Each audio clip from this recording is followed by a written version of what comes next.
darkness and the grass that bordered Beverly Boulevard a rich green. Behind her, her younger sister Ava tried to coax her puppy, Popcorn, away from a particularly delectable fire hydrant. It was warm with a hint of breeze, just enough to make you want to nestle against someone's neck and get them laughing as your hair tickled their nose. "Stop it," Sophia told her brain. "And no checking messages," she ordered her hand, already on its way to the pocket of her bright coral blazer. Sophia caught her hand sneaking back toward the pocket and rerouted it to check the bow at the neck of her lacy cream blouse. There wasn't a message. There wouldn't be a message. There shouldn't be a message. So why did she care so much? Her life was pretty much perfect.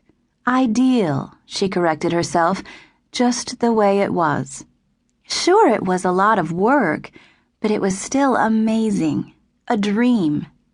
What else could you call waking up every morning in Los Angeles, a place where the weather was almost always fantastic, and you could find yourself in line at the supermarket next to someone you'd been watching on TV the night before?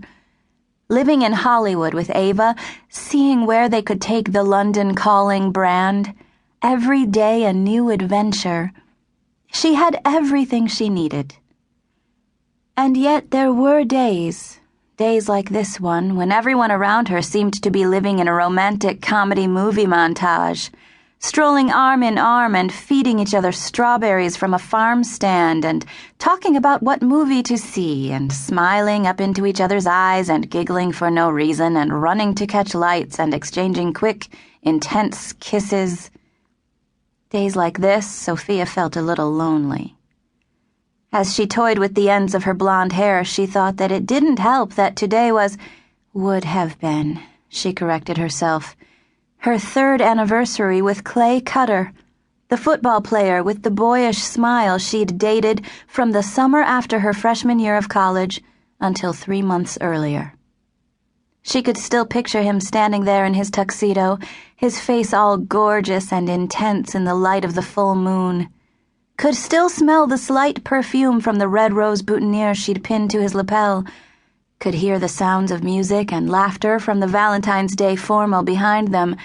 Could feel the fingers of cold creeping over her as he said, "Do you think I should shave my head?" The sound of Ava's voice next to her jolted Sophia out of the memory, but it took her a moment to register what she'd heard. Ava and Popcorn shot by her, so she had to rush to catch up with them. "Did you just ask if you should shave your head?"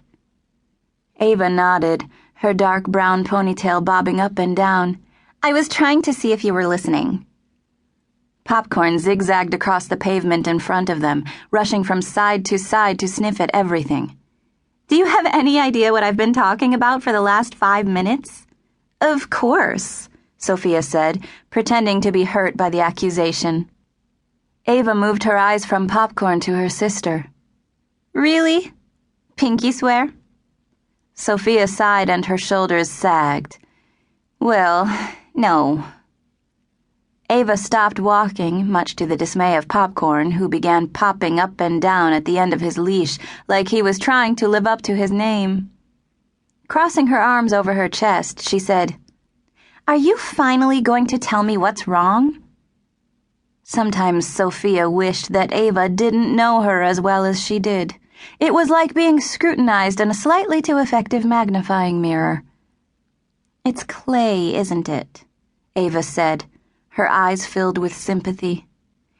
"Yeah, I guess I'm still feeling a little bruised." Sophia let out a deep breath she didn't realize she'd been holding. Just saying it out loud made her feel a little better. Acknowledging how 1 minute she'd been a princess in a fairy tale heading into the happily ever after sunset with her Prince Charming, and the next she'd been frozen on the steps of her sorority house, staring into the empty space where he'd stood, back at square once upon a time and wanting to be anywhere but there. "All right, I know just what you need." Ava nodded positively, pulling out her phone. "I'm staging a sistervention." And that, as well as some string pulling by their connected to everyone and their housekeeper neighbor Lily Van Alden, was how